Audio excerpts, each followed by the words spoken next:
সমস্ত সংস্কার প্রস্তাবগুলো যদি জাতীয় ঐক্যমত্যের ভিত্তিতে গৃহীত হয়, সেগুলো বাস্তবায়নের জন্য শুধু 1 মাস আরও কম সময়ের মধ্যে বাস্তবায়ন করা যায়।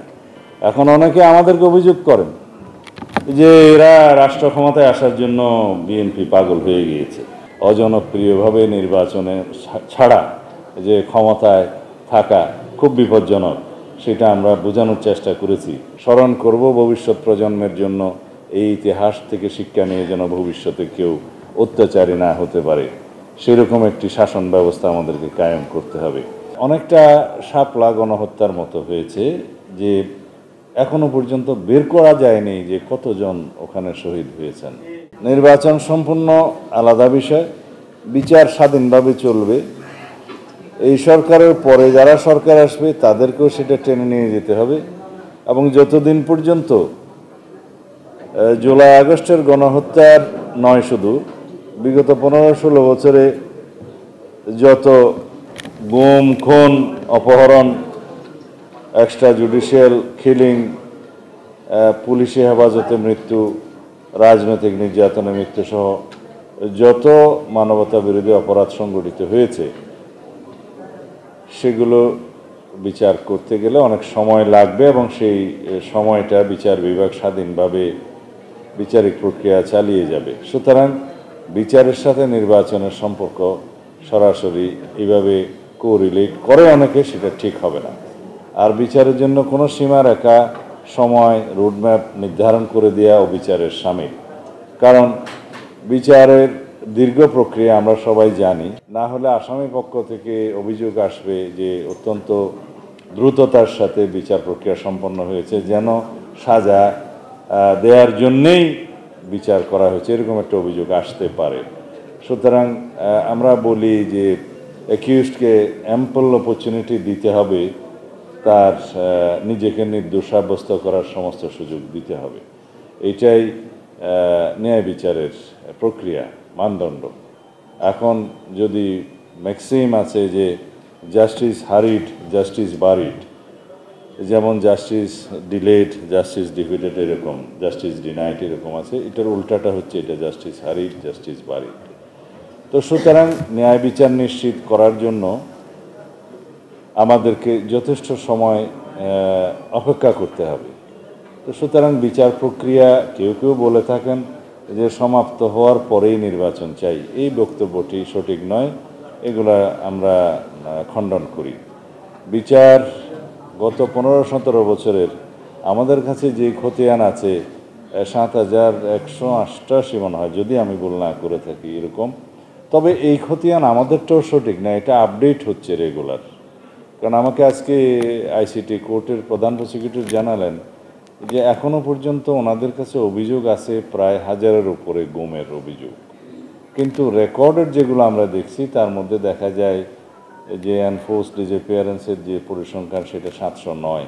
সুতরাং অনেকটা শাপলা গণহত্যার মতো হয়েছে যে এখনো পর্যন্ত বের করা যায়নি যে কতজন ওখানে শহীদ হয়েছেন। তো এখনো পর্যন্ত গণখবর আবিষ্কার করা যায়নি জুলাই গণ অভ্যুত্থানে যাদেরকে বিভিন্নভাবে ঢালাওভাবে গণখবর দেওয়া হয়েছে, বের করা যায়নি। সে একইভাবে বিগত ফ্যাসিস্ট শেখ হাসিনা পৃথিবীর সবচেয়ে বর্বরতম খুনি, জঘন্য হত্যাকারী, জাতিসংঘ স্বীকৃত খুনি, কত রকমভাবে বাংলাদেশের মানুষের উপরে অত্যাচার, নির্যাতন, নিপীড়ন, গুম, খুন, অপহরণ, এক্সট্রা জুডিশিয়াল কিলিং করেছে, সেটা বের করা আরও অনেক সময় সাপেক্ষ ব্যাপার। এগুলো সবই রেকর্ডেড হবে, এবং আশা করি ভবিষ্যতে যারাই সরকারে আসুক তারা এই বিচার প্রক্রিয়া চালু রাখবেন, এবং ওর পরেও যারা সরকারে আসবেন তাদেরকেও সেই বিচার প্রক্রিয়া চালু রাখতে হবে যে এই দেশে এইভাবে কেউ পার পাবে না, এত অত্যাচার, নির্যাতন, নিপীড়ন, গুম, খুন করে ফ্যাসিজম কেউ কায়েম করতে পারবে না। সেই দৃষ্টান্ত স্থাপন করলেই আমরা ভবিষ্যতের কার্যকর শক্তিশালী গণতান্ত্রিক রাষ্ট্র বিনির্মাণ করতে পারব। আমাদেরকে বলা হয় যে অতীতের ইতিহাস যেন আমরা সব সময় ঘাটাঘাটি না করি। যেমন আওয়ামী লীগের কেউ তখন বক্তৃতা দিলে মনে হয় যেন তারা ইতিহাস নিয়ে ব্যস্ত, ভূগোলের মধ্যে নাই। আমরা ভূগোল রচনা করব ইতিহাসের উপর ভিত্তি করে। আমরা আমাদের ভবিষ্যতের মধ্যে ইতিহাসকে ধারণ করব। আমরা ঐতিহ্য মণ্ডিত ইতিহাসকে যেমন ধারণ করব, এবং আমাদের জাতির উপরে যে নির্যাতন হয়েছে বিগত দিনে সেই ইতিহাসকেও আমরা ধারণ করব, স্মরণ করব ভবিষ্যৎ প্রজন্মের জন্য। এই ইতিহাস থেকে শিক্ষা নিয়ে যেন ভবিষ্যতে কেউ অত্যাচারী না হতে পারে, সেরকম একটি শাসন ব্যবস্থা আমাদেরকে কায়েম করতে হবে। আমি কোথা থেকে কি বলে ফেলছি জানি না। সংস্কারে ছিলাম, বিচারে ছিলাম এবং নির্বাচনে আসি এখন। কারণ সংক্ষিপ্ত সময়ে এই সমস্ত বড় বড় বিষয়ে কথা বলতে গেলে অনেক সময় খুব জটিল বাক্য বিলাস করতে হয়। অবশ্য আমার বাক্য খুবই খারাপ। যাই হোক, হ্যাঁ, নির্বাচন নিয়ে যদি বলি, বাংলাদেশে যে সংস্কার রব উঠেছে এবং সবাই সংস্কারের দোহাই দিয়ে বিভিন্ন রকমের কথা বলে, কেউ এমন সব অলৌকিক সংস্কারের বিষয় উত্থাপন করে যেগুলোর উদ্দেশ্যই হবে যে নির্বাচন বিলম্বিত করা, যেগুলোর একটা অন্তর্নিহিত উদ্দেশ্যই আছে যে নির্বাচন না হওয়া। কিছু কিছু সংস্কারের এমন সব প্রবক্তা আছে বা সংস্কার বাস্তবায়ন নিয়ে এমন সব প্রক্রিয়ার বিষয় উত্থাপন করেছে, তাতে করে মনে হবে যে নির্বাচন না হলেই তাদের জন্য ভালো। যতদিন ক্ষমতা দীর্ঘায়িত করা যায় কারো কারোর জন্য সেটা সুখের বিষয় বটে। তবে অনির্বাচিতভাবে, অজনপ্রিয়ভাবে নির্বাচনে ছাড়া যে ক্ষমতায় থাকা খুব বিপজ্জনক, সেটা আমরা বোঝানোর চেষ্টা করেছি। বাংলাদেশের মানুষ বিগত 17 বছরে ভোটাধিকারের জন্য সংগ্রাম করেছে, গণতান্ত্রিক অধিকারের জন্য সংগ্রাম করেছে, সাংবিধানিক অধিকার প্রতিষ্ঠার জন্য সংগ্রাম করেছে। আমরা নির্যাতিত হয়েছি, নির্বাসিত হয়েছি, কারান্তরীণ হয়েছি, আমরা আয়না ঘরে থেকেছি কেবলমাত্র আমাদের অধিকার প্রতিষ্ঠার জন্য, এদেশের জনগণের অধিকার প্রতিষ্ঠার জন্য। আমাদেরকে যদি এই অধিকার প্রতিষ্ঠার জন্য আরও অবিরত সংগ্রাম করতে হয়, সেটা আমাদের জন্য একটি দুঃখজনক অধ্যায়। আমরা চাই যে মানুষের ভোটাধিকার প্রতিষ্ঠিত হোক খুব শিগগির, গণতান্ত্রিক প্রক্রিয়ায় আমরা চলে যাই খুব শিগগির। আমাদের যে ডেমোক্রেটিক ট্রান্সফরমেশনের জন্য আমরা অবিরাম কথা বলে যাচ্ছি, সেটা যেন খুব শিগগির শেষ হয়। আমরা অতি দ্রুত একটি জাতীয় সংসদ নির্বাচনের জন্য অতি অবশ্যই ডিসেম্বরের মধ্যে আমাদের সমস্ত যুক্তি উপস্থাপন করেছি। সেটা আমরা আশা করি মাননীয় প্রধান উপদেষ্টা বিবেচনা করবেন এবং বাংলাদেশে যে রাজনৈতিক অস্থিরতা সৃষ্টির জন্য অনেকে পায়তারা করছে, ষড়যন্ত্র করছে দেশে এবং বিদেশে বসে, সেটা বন্ধ করার একমাত্র উপায় হচ্ছে একটি নির্বাচিত রাজনৈতিক সরকার প্রতিষ্ঠা করা জাতীয় সংসদ নির্বাচনের মধ্য দিয়ে। সেটা আমরা যত দ্রুত বুঝতে পারি, বাস্তবায়ন করি, ততই আমাদের জন্য মঙ্গল। এখন অনেকে আমাদেরকে অভিযোগ করেন যে এরা রাষ্ট্র ক্ষমতায় আসার জন্য বিএনপি পাগল হয়ে গিয়েছে। ভাই, বাংলাদেশের মানুষ যাকে পছন্দ করবে, ভোট দিবে যে দলকে, তারা নির্বাচিত হবে এবং নির্বাচিত হয়ে মানুষের মতামতের ভিত্তিতে, ঐক্যমতের ভিত্তিতে সরকার পরিচালনা করবে। এখানে আমরা কি কেউ শপথ করে নিয়েছি বা আমরা কি কেউ জ্যোতিষী যে অমুক দল আসবে? হ্যাঁ, জনগণের মধ্যে একটা মনোভাব আছে বা একটা জনমত আছে যে বিএনপি হয়তো মেজরিটি পাবে, কিন্তু সেটা নির্বাচন হলে না পরে দেখা যাবে।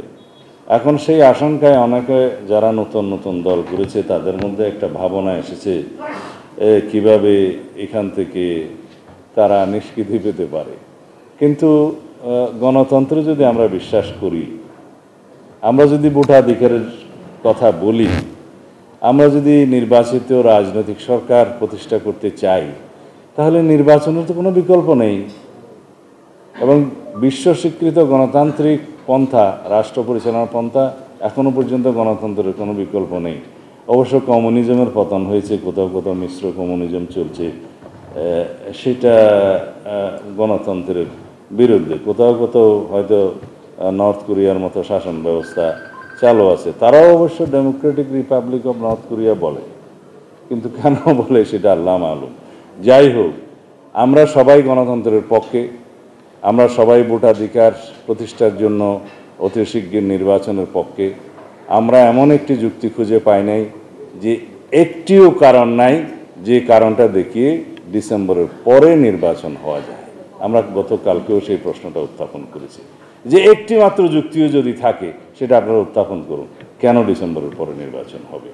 সুতরাং ডিসেম্বরেই যথেষ্ট দেরি, এর আগেও নির্বাচন করা সম্ভব। আমরা ইতিপূর্বে অনেকবার বলেছি যে সমস্ত সংস্কার প্রস্তাবগুলো শুধুমাত্র সংবিধানের সংশোধনী বাদে সমস্ত সংস্কার প্রস্তাবগুলো যদি জাতীয় ঐক্যমত্যের ভিত্তিতে গৃহীত হয়, সেগুলো বাস্তবায়নের জন্য শুধু 1 মাস আরও কম সময়ের মধ্যে বাস্তবায়ন করা যায়।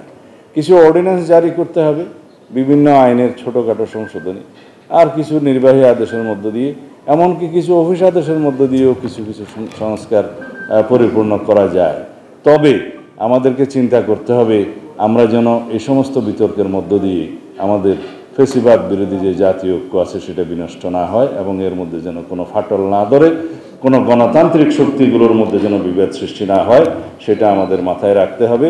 এবং আমরা যৌক্তিকভাবে সকল কিছু মাথায় রেখে আমরা খুব দ্রুত একটি গণতান্ত্রিক উত্তরণের পথে এগিয়ে যাই। এই হচ্ছে আমাদের কামনা, এটা জাতির প্রত্যাশা, জাতির কামনা।